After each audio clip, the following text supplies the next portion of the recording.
Back guys. तो इस video lecture में हम डिस्कस करेंगे the difference between renin and rennins. So both of this are basically pronounce as rennins. So main difference इनकी spelling में भी है, इनकी केमिकल कंपोजिशंस में है, इनकी सोर्स ऑफ सिक्रीशन में भी डिफरेंस है और इसकी एक्शंस में भी डिफरेंस है। तो अब इनके दरमियान जो डिफरेंस है इसको हम देखते हैं। So first of all the renin with the double N.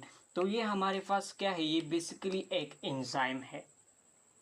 तो एंजाइम, जहाँ भी एंजाइम्स होती है बॉडी में, वो बेसिकली क्या करते हैं, केमिकल रिएक्शंस बॉडी में परफॉर्म करते हैं, तब हमारे पास एंजाइम्स है, क्योंकि ये बेसिकली डाइजेशंस बॉडी में परफॉर्म करती हैं। और ये रेनिन बेसिकली चाइल्ड्स में पाई जाती है। अब देखिए इनके लिए स्टिमुलस कौन है, तो स्टिमुलस बेसिकली जब भी मिल्क आता है स्टमक में, तो स्टमक में बेसिकली कुछ गैस्ट्रिक ग्लैंड होती है और इनके अंदर जो पेप्टाइड सेल्स होते हैं वो basically inactive form of renin को रिलीज कर देता है, जिसको हम कहते हैं प्रोरेनिन्स। तो ये बेसिकली इनएक्टिव फॉर्म है रेनिन के। तो इस पर basically hydrochloric acid HCl act करता है और इसको एक्टिव फॉर्म में कन्वर्ट कर देते हैं और इस एक्टिव फॉर्म को हम कहते हैं रेनिन।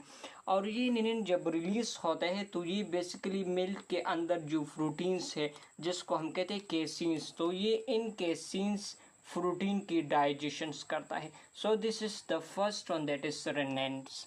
अब द सेकंड वन हमारे पास है with single and that is rennins.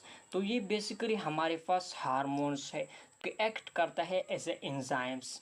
तो अब यहाँ पर इनके लिए स्टिमुलस की अगर बात करें तो इनके लिए मेन स्टिमुलस है reductions in the sodium ion. तो जब भी बॉडी में सोडियम आयन की रिडक्शंस होती है, यानी सिंपली अगर मैं कहूँ यानी बीपी ड्रॉप हो जाता है या अगर पोटाशियम का लेवल हाई हो जाता है, तो ये बेसिकली मेन स्टिमुलस है फॉर द सिक्रीशन ऑफ रेनिन्स।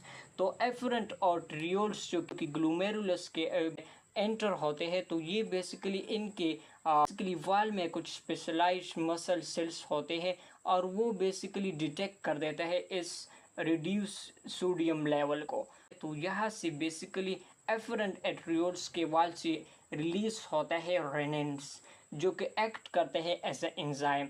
तो बेसिकली इन ये काम क्या करता है, जब ये रिलीज होता है तो ये एंजियोटेंसिनोजेंस को कन्वर्ट कर देता है इनटू द एंजियोटेंसिन्स और ये फर्दर जाके एड्रेनल कॉर्टेक्स से अल्डोस्टेरॉन्स की सिक्रीशन करते हैं और फर्दर वो बीपी को मेंटेन कर देता है। So this is the main difference between the renin and रेनिन्स।